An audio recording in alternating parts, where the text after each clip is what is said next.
آقا سلام. رنگ کردن کفتر رو وقت نمی‌کردم حقیقتش.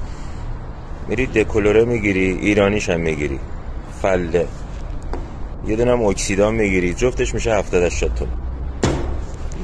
تیو گوتیه اینجوری گاتی میکنی. حالا من یه خورده گاتی کردم این ماست. ببین موافق پر کفترت میمالی. یه سری کفتره هستن خب کسی نمیتونه حالا تشخیص بده. اگه بخوای تمیز رنگ کنی برای فروش یک ما که نمیخوایم، میخوایم همینجا برای خودمون حال کنیم. ببین موافق پر کفترت میکشی، نه مخالفش. به صورت کفترت هم نگیره.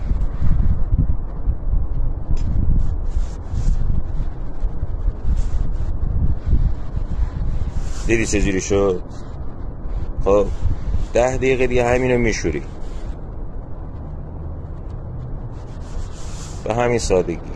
روی کفتره رنگ روشن عین زیل، منظورم سیاه، زرد، سرخ، بغیر کفتر سفید، رو هر کفتری میشه انجام داد.